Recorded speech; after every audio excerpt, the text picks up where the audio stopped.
Okay. Welcome to the Wareham Planning Board meeting of April 25, 2022.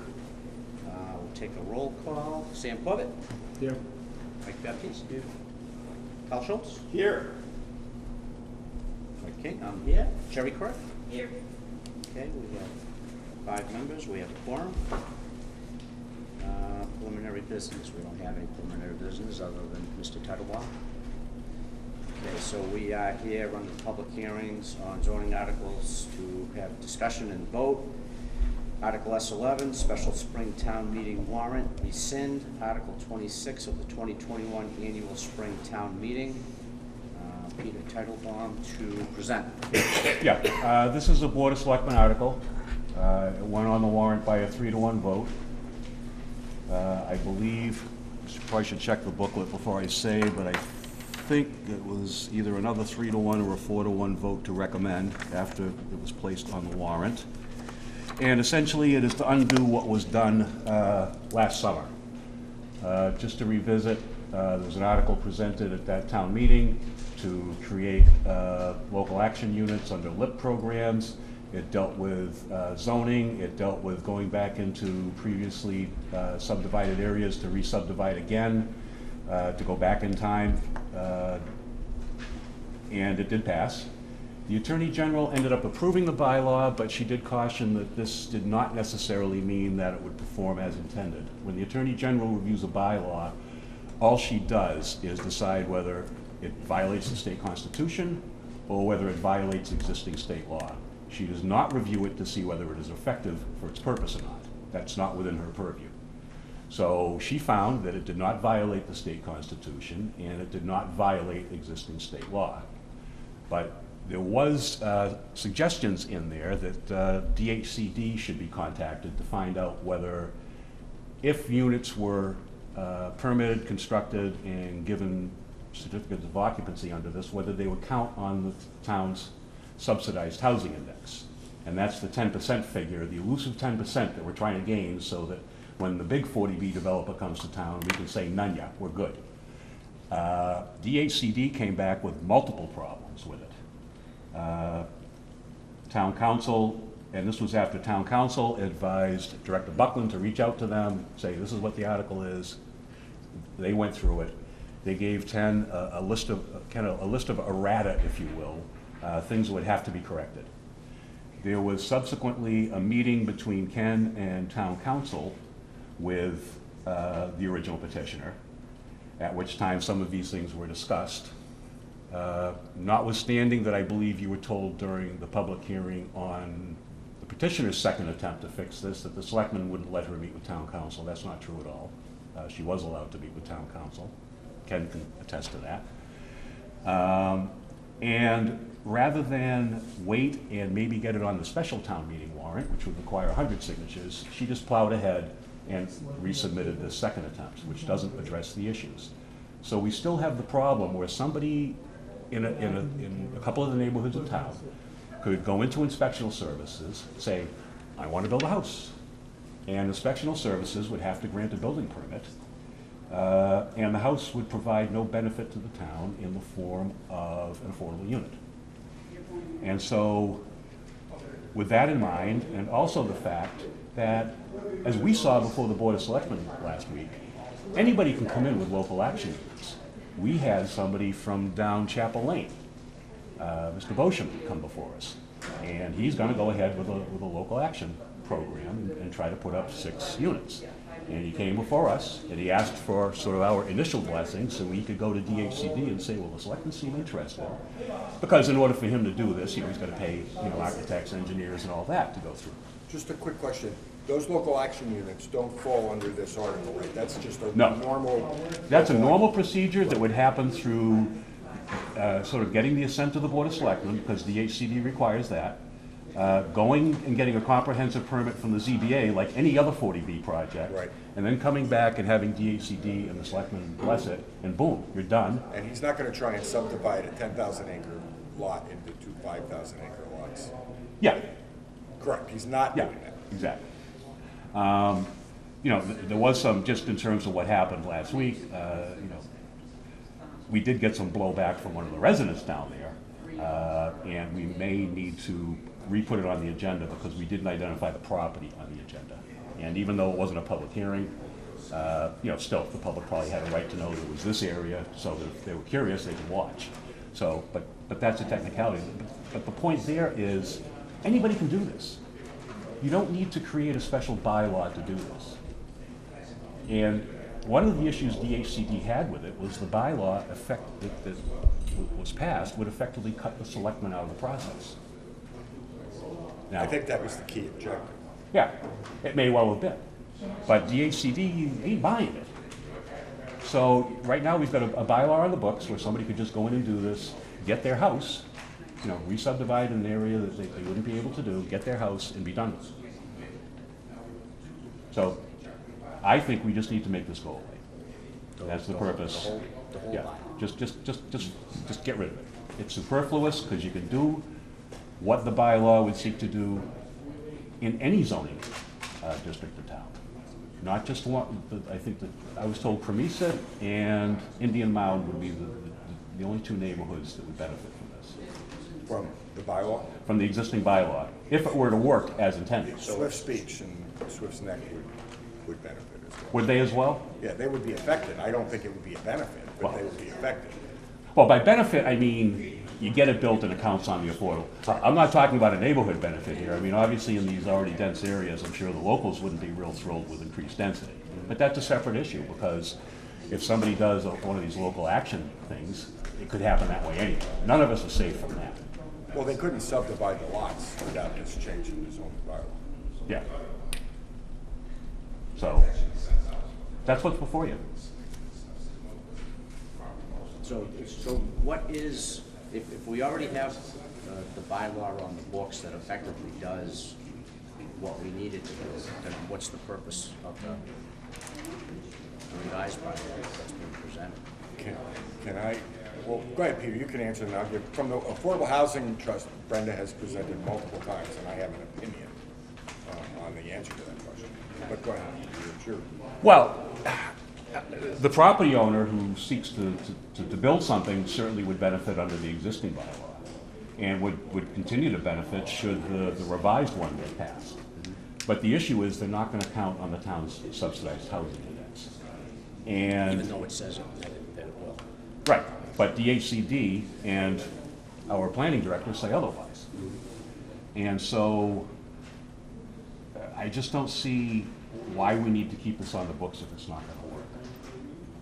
Because even attempt number 2 isn't going to work the way she thinks it is, because again, town council and our planning director offered to sit down with her and try to patch the holes, and she decided, probably she didn't want to go get 100 signatures to go on the special, might be my guess. She was probably up against a time constraint. It's a lot easier to go get 10 signatures than 100, we know that.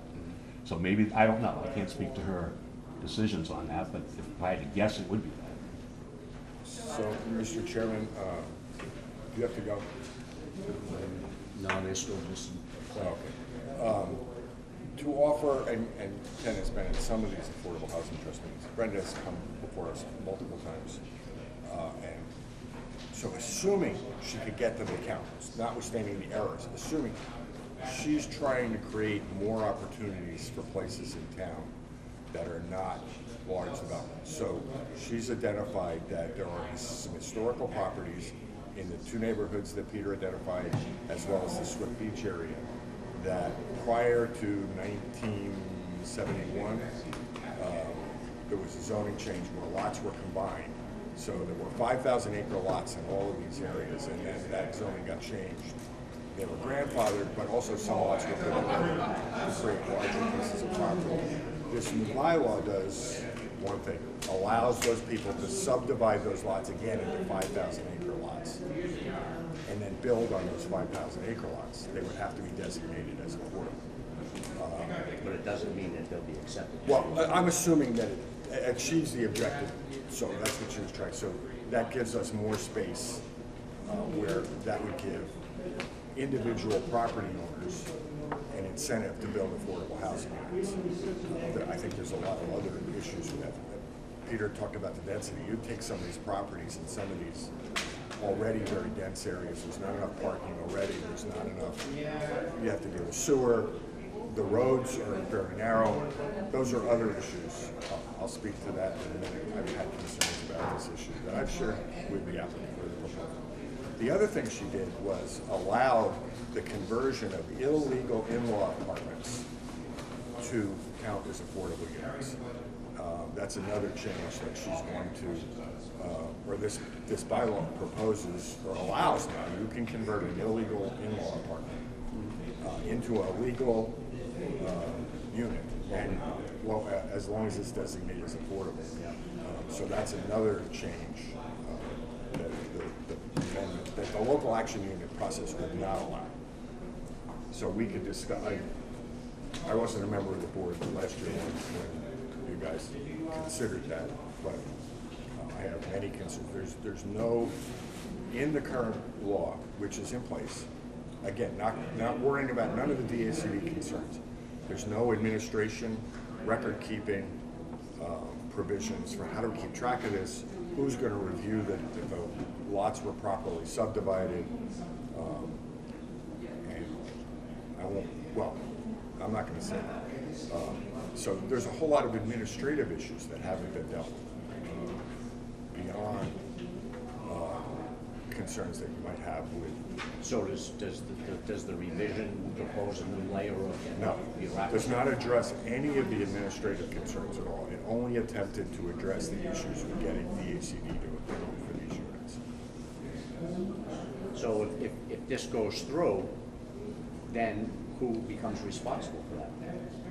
Yes. For communicating with DHCD? Well, I don't. Yet to be determined? Yes, but then who's going to also do the research about properly rezoning the lots? That's all a whole additional burden that the town administration will have to take on.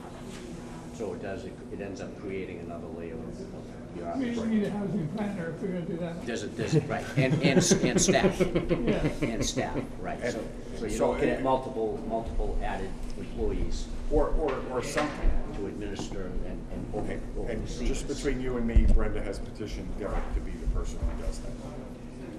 So there's a personal motivation to doing this as well as a community Right. motivation. But in any case, I'm in support of Selectman Title's position. Yeah, and again, you know, the thing is Ken can correct me if I'm wrong, but I really Wouldn't think. be the first time. Well, you're not going to have too many more shots.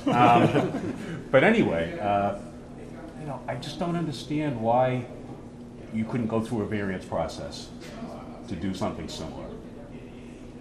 Because, you know, variances are granted for lot size. And So why another zoning bylaw when we've already got a mechanism Now- in place to address it? now, maybe, and again, I'm not in the original petitioner's head that much. And, you know, maybe there's a feeling that, well, if I tried to do this, I would get shot down because of who I am and who they are.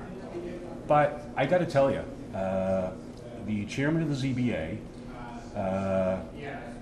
he understands affordable housing probably better than anyone in town, because he's managed to do it in so many places that people were just, how did you do that? But which should be the reaction to anything he does, not, you know, you're a goddamn crook. It should be, holy crap, how did he come up with that? I marvel at some of the things he comes up with. I mean, this isn't an area of law I'm great at, to be honest with you, zoning. I'm not. That's not my specialty. And again, as I told the selectmen and the FinCom, I kind of empathize with the petitioner because I look at the DHCD regulations and it's gobbledygook to me. I don't get it. When we did the Littleton Drive project, we had somebody from the Mass Housing come down. Agency, yeah. Housing agency come down. And this was a woman, probably, what, late 20s, 30? Yeah. Young. She had a master's from MIT in this stuff. When she spoke, it was like just missiles going over my head. I was like, oh, whatever you say. And for a layperson to try to decipher this stuff and figure out, it's tough. It's tough. I can see why it would take, you know, few bites at the apple to try to straighten this out. I just don't see that it's necessary. So, Any more questions? I don't even feel as if I know enough to know what I don't understand. So I'm not gonna be a yes. Carl? I've expressed Expressions? my concerns are how to operationalize it and manage it. And then I'm concerned about some increased density issues that it's going to create in places where perhaps, that's with the overall, yes, that's why I'm supporting this. I didn't support the bylaw the first time, and I'm still not in favor of it. Mike? Okay, that's pretty straightforward. Sam? You want to recommend for further study? Recommend for further study. That, If you recommend I for don't know further- what the thumbs down was for. Was it? That means he's not in favor of it any more than anybody else. he's in favor of your article. Okay. But yeah, I'll, If you recommend for further study, she can come back later with a revised bylaw. If you vote against it, it's out for 2 years. I just think it needs to go. I don't see that, again, come up with your own thing, go get a variance from ZBA, and from all the flack ZBA gets for granting these comprehensive permits, I don't think that they're not gonna look at the applicant, they're gonna look at the application and say, does it fit here, does it fit here, do we gotta do this, do we have to do that, and they're gonna go, yep, whether they like it or a not. lot of the areas they're talking about now, that this bylaw will help. Most of them, they come in for variance because they were built prior to 1951. Yeah, And, that's hard enough to control where it is. I think Yeah. this is making the problem even worse. Yeah, and like you said, it's adding another layer Yeah. of bureaucracy that the town can't afford anymore. yeah, I mean, Who's like, gonna police it? I mean, look who just threatened to quit.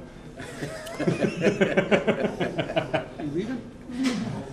Okay, so you're all set with your presentation? I am. No questions from anybody else? So does this create a conflict for us where we voted to support? Oh, we got educated over time. No, that's why I'm asking, just, There's no changeable. okay. New board, it's the application of the bylaw we found that it wasn't appropriate, it wasn't doing what it was supposed to do. I think that's what we put down anyways. I don't remember if we voted to support it or not. You voted for further study. Oh, So it's really not a conflict. good.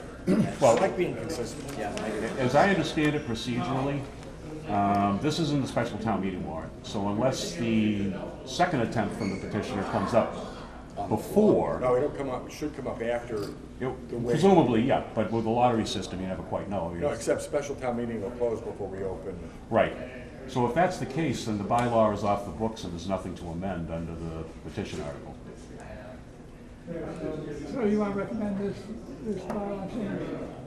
I would recommend to support Peter's position to So you're recommending to town meeting that they vote in positive on the article? correct. That would be my decision. Obviously, we'll take a vote. All right, who's making the motion? Do I have a motion to vote? I gotta change my glasses. That's bad. It's bad.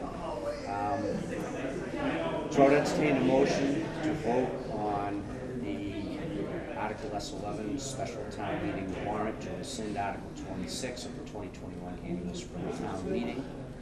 And the vote would be, yay would be to support rescinding the article. I have such a motion. So, Second. Okay, motion by Sam Corbett, second by Mike Baptiste. So all in favor of supporting the article to rescind. Carl Schultz? Aye. Mike Baptiste? Aye. Sam Corbett? aye. Do I get to vote on this? Yeah. Aye. And chair votes aye, 500 to support. Great. Well, thank you very much for hearing me out. This stuff You make is, valid points. yeah, we appreciate it. And we'll see you in there in a bit. See you in a little bit. Mike, before you go, can I get you to sign this letter, this cover letter for the housing production plan? Can we close the meeting? Should we do that? Oh, yes. Yeah, we should adjourn. Entertain a motion to adjourn. So moved. Motion by Sam Corbett, seconded by Mike Baptiste. Comments? Mike? Sam? Well, you have to vote on, Mike says aye, 500 to adjourn. Oh, wait, hang on. That's the best media I've been to in my life. What do we have to vote on? They vote on whether or not you're gonna have a meeting for Bay Point next week. We already decided that. I did that. Did we? well, you did it, but- We took a vote on a continuation to that date. Sounds good. What would you? Mike, I won't be in that meeting. All right, You miss so, all the fun. Ken, if you get any sleep tonight, you can decide if we need to meet on Bay Point. All right, When you guys are done, just you sign the plans over there if you wouldn't mind as well too.